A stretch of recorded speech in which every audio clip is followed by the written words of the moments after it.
week, Snyder Cut. It's your boy Icon.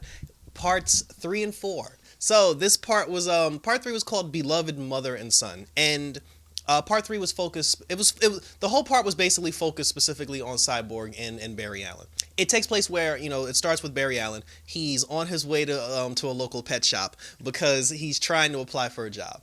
As he goes into the pet shop, he passes by a very beautiful girl, which we know is Iris West. They never say her name, they never call her name, but we know it's Iris. So the two of them, they pass through the pet shop together. They make eye contact, and then they just start staring into each other's eyes. And judging by how Iris carried herself and how she was dressed and the fact that she was driving that really nice drop top drop top car, I'm going to assume she's already a reporter. She's already an ace reporter, Iris West, because on the Flash TV show, she started out working as a barista, and then later on she got into journalism, and then she started working for a news company. So, but here, like I said, I guess she's already involved in it. So Barry, he comes in and he does his usual quirky, he's talking to the woman about trying to get a job. Meanwhile, Iris is still looking at him. So it was love at first sight between those two, where they couldn't take their eyes off each other. Barry, like I said, Barry's talking to this woman, he's trying to get a job. He takes his crumbled up resume out out of his pocket, and Iris, she gets into her car and she gets ready to leave. The actress that's playing her, she only had one line really, and because she never spoke, she never really said anything. The only thing that she said, and even when she spoke, it was very low when she said what she said, was she was just talking because her car wouldn't start. She got in her car and the car wouldn't start, and then she said to the car, she was like, come on, work with me today, or be my friend today, or whatever. So she finally gets the car to start, and then she's driving down the street. As she's driving down the street, there's a guy in a garbage truck that, he's eating a sandwich. He drops his sandwich on the floor. I don't know what was going through this dude's mind. He's driving a truck, and he decided to keep one hand. I mean, but New Yorkers do this. But he put one hand on the wheel, bent down to go pick up his sandwich. And I'm like, dude, you're not even looking at the road. That's worse than texting. And, but then, if fair is fair, we got to keep it real. Iris wasn't really looking either, because as she was driving in the car, she's still looking in the pet shop, looking at Barry. So the garbage truck, he ran the red light. Iris, because Iris had the green. So Iris, she went over the crosswalk. He ran the red light. Her car crashed into his truck. She goes flying into the air. Barry sees the whole thing, and then he uses his super speed. He runs through the glass door of the pet shop, and then as Iris is floating through the air, he actually grabs her. When he grabbed her, he stared at her because like I said, it's the whole love at first sight thing, and he was just looking at her wow, this girl's really beautiful, so for him, the moment where he sees her, he actually sees her up close, sees her for I guess for the second time. For him, it was a moment that he wanted to capture, because it meant a lot to him. For her, that whole thing happened within a matter of 5 seconds. So then, he saves her from, he didn't, and the funny thing is, he didn't try to save the truck guy. He didn't try to save the garbage truck guy. He saved Iris. He gently placed her down on the floor.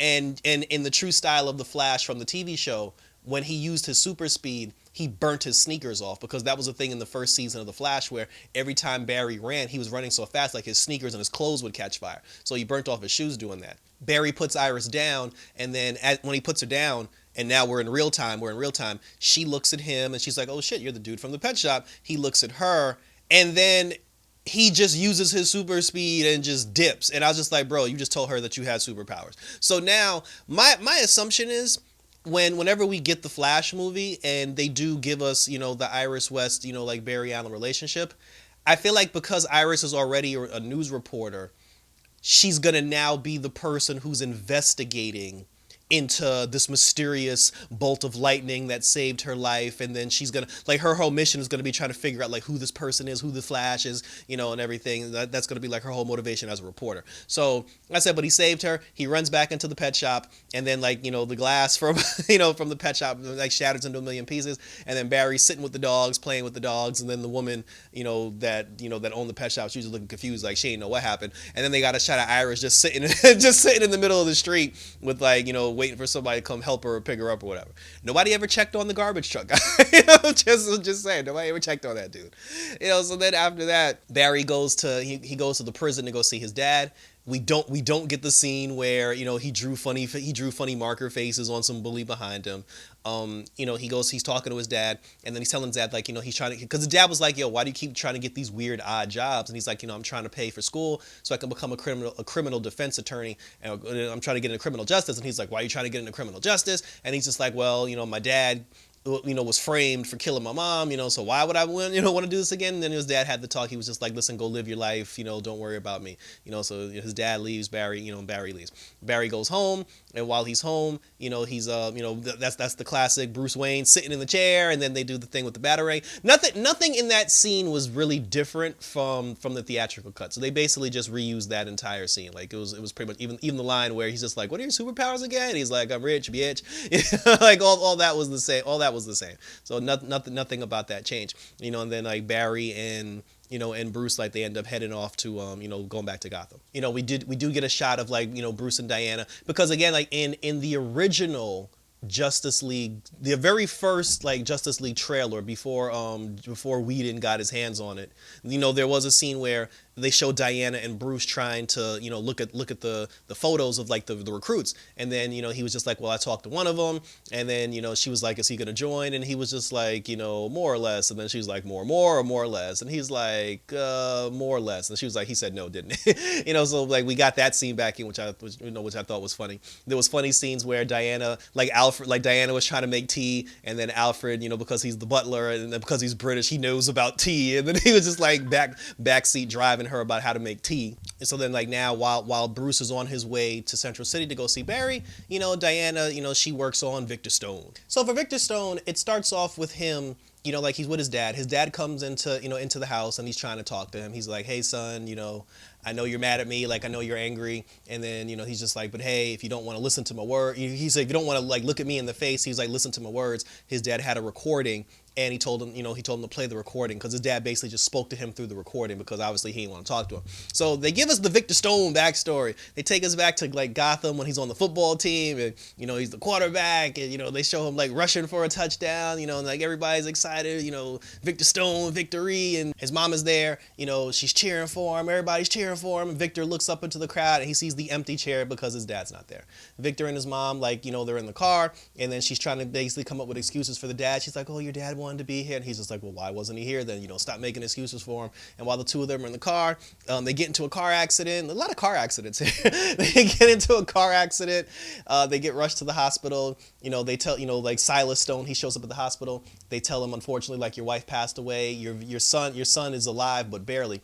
So that's when Silas is just like, no, I'm gonna save you, Victor. And then he does the experiments that he has to do to save his son, where he ended up, like, using the mother box to bring his son back to life, and that's how he became Cyborg. But on the recording, he was talking to him, and he was just like, listen, after doing some research and after doing some tests, he said that the power that you have is unlimited, as far as, like, you could change the world. His dad's like, not only can you change the world, you kind of are the world. He's like, you're tapped into every device, every set of Wi-Fi, every computer, every tablet. Like, you are the information superhighway. Like, you control the information superhighway. And he was just like, we're all basically, like, at your beck and call when it comes to doing that. You just got to learn how to, like, how to use your powers.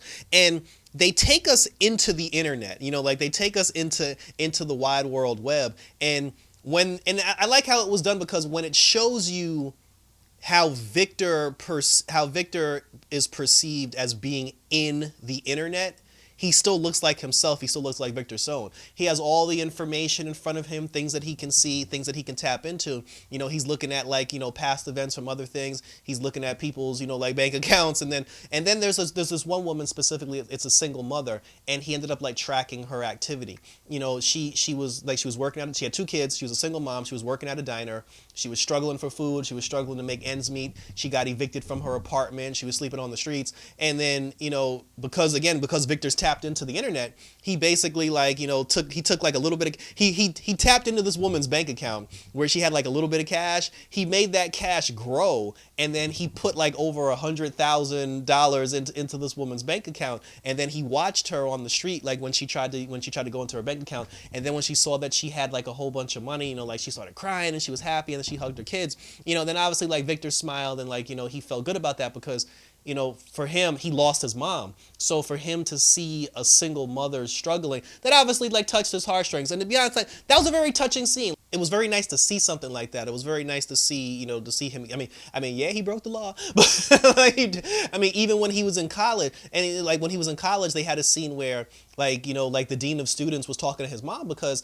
the dean said that before he got into the accident, he said that Victor Stone broke, he hacked into like computer systems in the college, and there was a friend of his where he changed that girl's grades and gave her like good grades, but then the mom said, he only did that because the girl lost her parents or she lost her dad or something, and she was like struggling and nobody was there for her, and she wouldn't be able to, she was struggling with school because she was dealing with all these personal issues. And then she was just like, yeah, what he did was wrong, but at least he tried to help this girl. He was just like, as an institution, what did you people do to try to help this girl? And then he ain't had nothing to say. So so what he did, it was perfectly in the lines of like Victor Stone trying to help that single mom.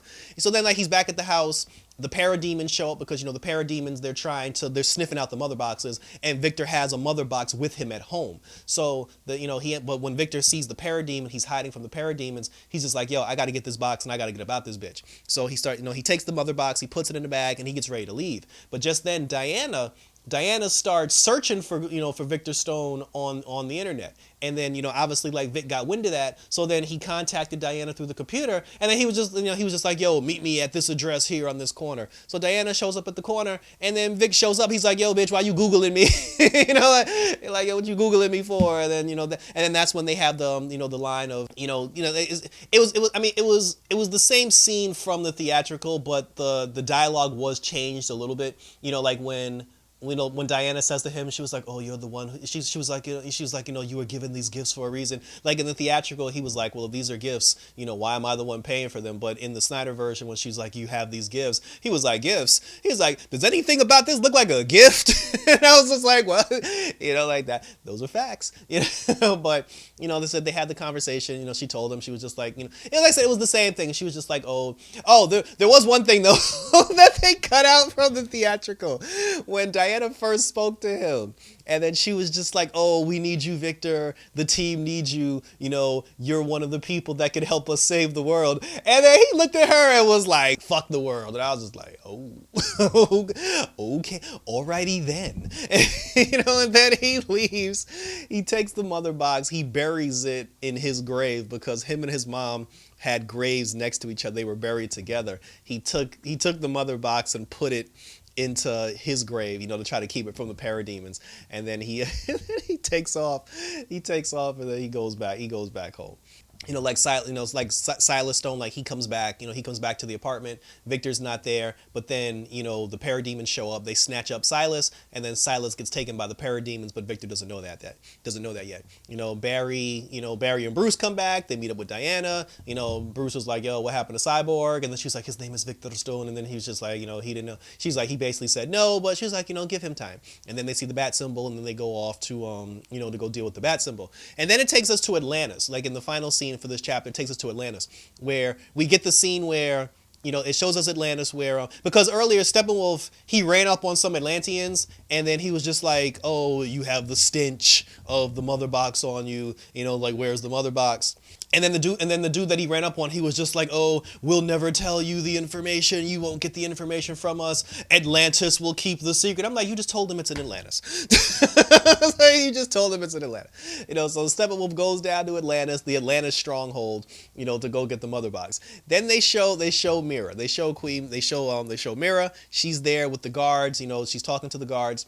One of the guards said that, King Orm won't give her any more soldiers to defend the box. And then she's just like, this punk ass. But see, now I have a question here, because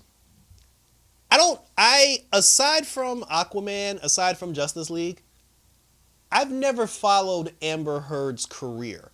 I don't know a lot about Amber Heard, and I'm not, like I said, I can't remember anything else. I can't remember seeing anything that she was in aside from this. Does she have an accent, or does she not have an accent? Because in Aquaman and in the theatrical Justice League, she was speaking normal English. In the Snyder cut, she got an accent. So I don't know which is real and which one is fake. But so please in the comments below, let me know, is Amber Heard foreign or is she American? And it's like, it's weird now because I'm so used to her now talking English, the accent's like fucking with me. But anyway, so she goes into the stronghold, Steppenwolf shows up, he starts fighting, knocks her up against the wall. Aquaman shows up, he protects her. The fight between Aquaman and Steppenwolf really didn't last that long because Steppenwolf kind of like threw him into a wall. And then after he threw him into the wall, like he took the mother box and then he bounced. So then they have the conversation between Mira and Aquaman, and then she's just like, oh, your mother Queen Atlanta, she was the queen, and then she was just like, it'd be her, it's her duty as royalty to fight that monster and retrieve the box, and now that burden falls to you. And then he was just like, peace. He just bounced. He didn't say yes, he didn't say no. He was just like, whatever, bitch. He just left.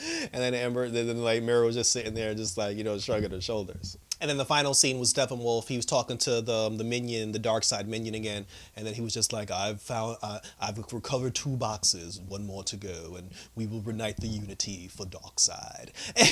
And that was it. That was it for chapter 3, which was good because, like I said, I like chapter 3. I mean, it felt weird because it took us up until chapter 3 to actually see Barry, but I like the fact that the chapter focused on Barry and it focused on Victor Stone. So character development, people, like we got character development, which was something that we didn't get in the theatrical because every single thing involving Barry Allen, well, the majority of the stuff involving Barry Allen and Victor Stone got cut out. And my whole thing is, well, we'll get to certain things later, but there's a theme of what specifically was cut out of the theatrical version. But like I said, I like that they put all this stuff in. I like seeing the Victor Stone stuff, like the Barry Allen stuff, because the Barry Allen stuff, it got me, like the thing with him and Iris, it got me excited to see the Flash movie. It got me excited to see more about Victor Stone because, I was hoping for a Cyborg movie. So like I said, kudos to that, and we're moving on to chapter 4. Okay, so part 4 was called Change Machines, and now we're getting into the beef. We're getting into the action. Time for some action. So the gang shows up, everybody suits up, and it's crazy because if you wouldn't think about it unless they put the film into parts, like in the chapters. When you get to part 4 and then Bruce shows up with the Batman costume, you're kind of just like, damn, like it took part 4 for him to finally suit up. So he's got the suit on. Diana, she's all dressed. The Flash is there. They're talking to Gordon. Same scene. Like I said, the scene was basically the exact from the theatrical. Like nothing really changed. Gordon's like, how many of you supers are there? And he's like, not enough. Cyborg shows up. He finds out that they snatched up his pops. Gordon shows them the thing. They're just like, oh, they're at Gotham Harbor. Let's go down to Gotham Harbor. He turns around. Everybody disappears. They leave Barry standing there looking silly. Like I said, pretty much the same. So they get down to the harbor.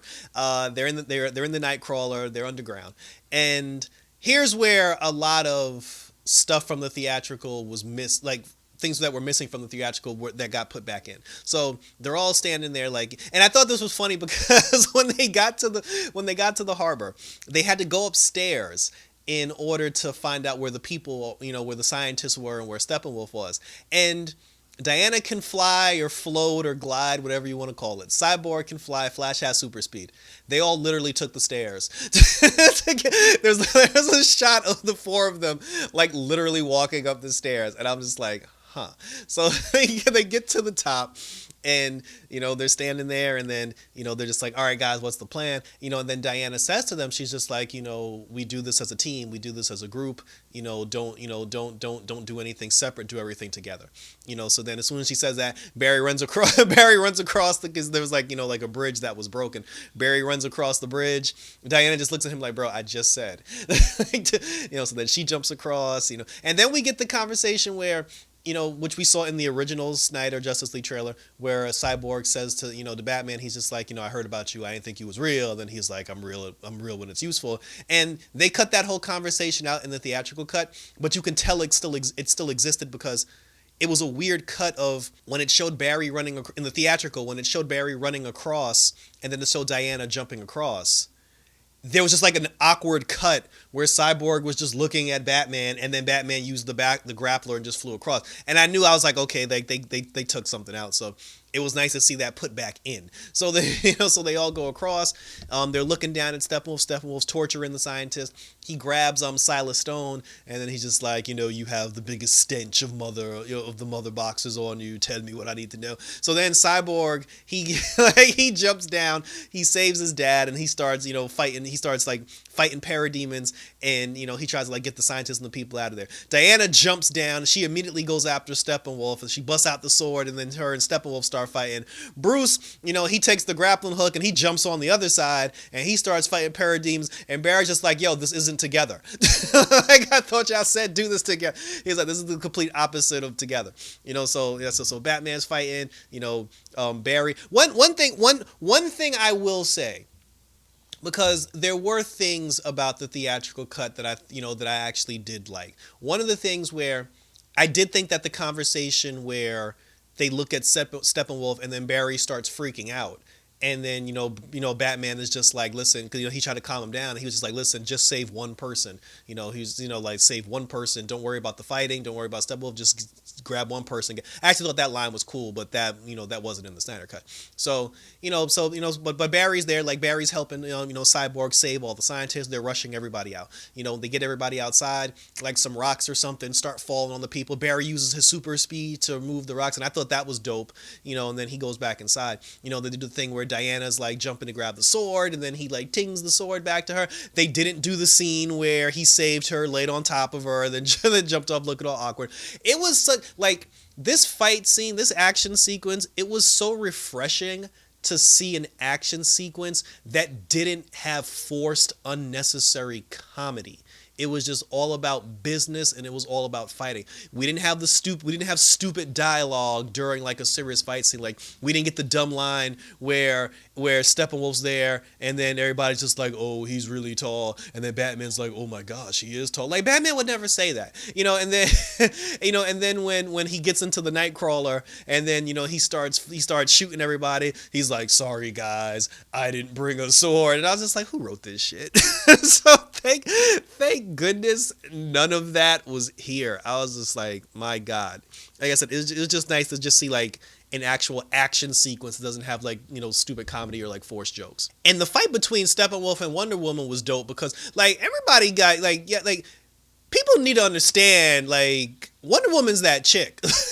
There's a reason why when you think of the greatest superheroes of all time, it's Superman, Batman, Wonder Woman, and then everybody else. Like, yeah, like this movie did a great job of like reminding people like who Wonder Woman actually is, like, the blood of the old gods, like the mascara Amazonia. So she fights Steppenwolf, so they're going back and forth, and then they do the whole thing. Cyborg, he gets into the Nightcrawler, he starts shooting the missiles at him. Steppenwolf takes the missile, blows up the thing. Aquaman shows up, and then when Aquaman showed up, like Wonder Woman kept looking at him. She was like, "Is that an Amazonian? Is that an Atlantean?" But then they jumped on the Nightcrawler, and then like they did the thing where the Nightcrawler like takes them out of the thing, and then Cyborg jumps out of the thing to go get the mother box because he's just like because Steppenwolf bounced at that point, so he was just like, all right, he knows he's going for the box, so he's like, let me go get the box. So Victor goes back to the grave, he takes the box out, he comes back to the box, and then Gordon actually wasn't there. So the whole scene in the theatrical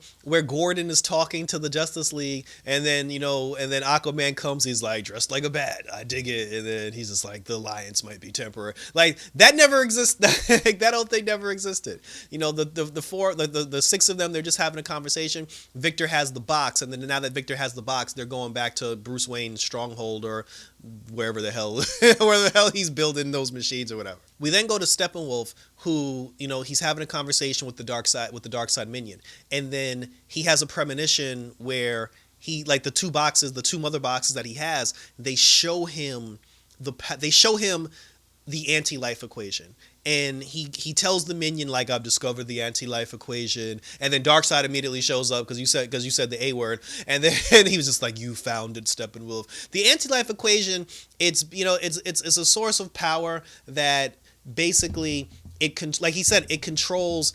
It controls life. It's like there's life, and then there's the power of anti-life. The power of anti-life can control life. It can destroy life. And if Darkseid gets his hands on the anti-life equation, he literally said this. He said he can control or destroy all life throughout the multiverse. So now that Darkseid knows that the anti-life equation is on Earth, he's just like, Steppenwolf, retrieve the other boxes and bring me the anti-life. And then, Steppenwolf is like, by your liege, Darkseid. And so then, so now he's searching for the third box now. So he's trying to get back in Darkseid good graces.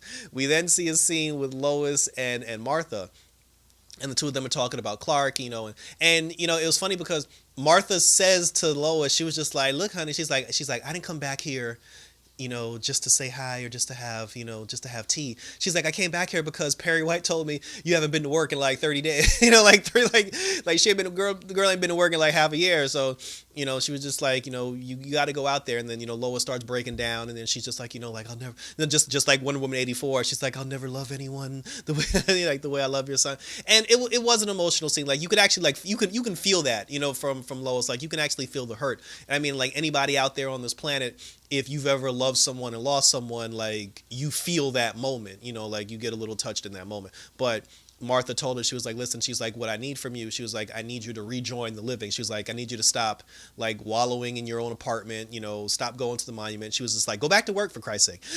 She's like, the world needs Lois Lane, so get your ass out there and get back to work. So, the two of them hug, Martha leaves, and then when Martha leaves, her eyes glow red, and then she turns into the Martian Manhunter, and I'm just like, like, oh snap, because in Man of Steel and in BVS, the general, the black dude who was the general, he's the Martian Manhunter. And we saw like, and the thing is, like, we all saw reports about it. We heard rumors, we saw reports about him being the Martian Manhunter, and even though I knew he was the Martian Manhunter, it still shocked me when he did it. Like when he went from Martha to the Martian Manhunter, and then he went back to the general, like I was still just like, oh snap. So he was, and then he walked away, and he was just like, because his whole thing was he gave Lois the pep talk, because he was like, the world needs Lois Lane as well as Superman, and then he walked away. So I'm just like, can I get more of this?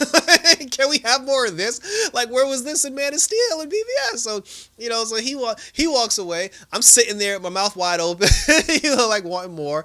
And then, then it takes us to the Stronghold, or where, I don't know where Batman and them were. Even Barry said, he was just like, he said from the outside, it doesn't look, it looks like some random rundown building, but he was like, shit, on the inside, there's like a helicarrier in here. There's all these gadgets and all these machines. And then the group, like, they're all sitting there having a conversation now, and this was very nice to me, because in the theatrical version, I hated with a passion when they had the conversation and they were talking about using the mother box to bring Superman back to life. I hated that in that moment they tried to make Diana the bad guy, because like Flash was okay with it, Batman was okay with it, Aquaman's the only person, I mean, because everybody can't be 100% on board. One person has to be like, nah. Aquaman was kind of like, I don't think that's a good idea, but he wasn't flat out saying no, but he was just protesting like the safety of the whole situation, because he didn't think it was a good idea. They tried to make Diana the villain of that whole thing, because she was just like, no, you don't bring him back to life, that's selfish, that's stupid. And then then him and her and Bruce got into that stupid argument where he brought up Steve Trevor, and then she pushed him. And the only thing about that whole sequence that was entertaining to me was when she pushed him, and then Barry was just like, bro, if she kills you, we're actually going to take her side on it. But other than that, I hated that scene, because it was just so unnecessary for Bruce and Diana to get into that argument. Like, he was being a dick for no reason, bringing up Steve Trevor, and they tried to turn Bruce into a dick in that moment. I'm just like, he wouldn't be an ass in that moment to Diana just to get her on board with the Superman thing. So, like I said, even back then when I watched it live, I always hated that scene. So, but here in the Snyder cut, they had an adult grown conversation. The six of them were there. Cyborg went through the history, because there was a moment where Aquaman was just like, well, how you know so much about the mother boxes? And he's like, you got something to say, little man? And then he was just like, maybe we can't trust you. So then Cyborg, he took them through the virtual reality. He showed them where the mother boxes came from, like how they were birthed, how they got into the hands of, they went from like the Nazis, to the government, to the DOD, and then Silas Stone had it. And then he showed everybody the moment where he used his dad woke the box and used the energy energy from the box to bring him, to bring him back to, well, to give him legs or give him a body, and how like the mother box gave him a body. So he showed everybody like his origin, and he's just like, my dad woke the box up. So then, so then at that point, it wasn't a conversation of, oh, we shouldn't do this. All 6 of them was just like, wow, because they said that the mother box, it destroys and rebuilds. It can rebuild or it can destroy. It does both. It's like the mother box doesn't see things as like life or death. They said that it can burn a house down with a match, or it can take a match, or it can take the smoke and it can rebuild the house up again. And then Barry was like, okay, so we're all thinking the same thing, right? We're all thinking the mother box can bring Superman back to life. And when they said that, when everybody realized, and like I said, there was a conversation. It wasn't like, I mean, again, Aquaman was still the only person who was just like, we don't know how this works. We don't know how the DNA works. Like, it's either like life or death. There's no in between. But Diana was on board with it. Bruce was on board with it. Flash was on board with it. And Cyborg was on board with it. Like I said, it was a serious conversation. Like, there wasn't anything goofy or like dumb. There wasn't unnecessary bickering, like between, like between the group over it, because they all agree. Because Bruce even said, he said that Victor's dad woke the mother box up, because they said earlier, they were just like, oh, when the mother box is awake, Steppenwolf can sense it, and then he'll know where it is. So then Bruce was just like, well, if Victor's dad woke the mother box, why didn't Steppenwolf come when he woke him up? He was just like, the reason why the Steppenwolf didn't come was because the mother boxes didn't call out to Steppenwolf, because Superman was on this planet and they're afraid of the Kryptonian. So he was like, that's why the mother boxes didn't call him. So he was just like, yo, we need to bring him back to life, because clearly these people are afraid of Superman. Then everybody was just like, I bet. like that's what it is. We bringing him back in the story. And that's how chapter 4 ended, with the 4 of them, with the 6 of them, well, the 5 of them, because he was just like, we need all 6 of us. That's what Bruce said. And it ended with the 6 of them making 5 of them, I keep messing this up, making adult decisions to bring Superman back without the petty BS in between. And I thought that entire scene was beautiful. I greatly enjoyed it. And like I said, I'm probably never gonna watch the theatrical cut again. So that was it for parts 3 and 4. Let me know what you think so far. Let me know what you think of part 3. That was more Barry Allen Cyborg based. Let me know what you think of the action and the sequence. With Darkseid, Lois Lane, the Martian Manhunter. Like, and all that. Like I said, let's keep the conversation going. My review for episodes 5 and 6. Parts 5 and 6 coming up quick, and then I'll do the epilogue, and then we'll conclude the conversation of the Snyder Cut. So thank you for tuning in, guys. So until next time, until parts 5 and 6, take care, guys. See you in the next video, and I'm out.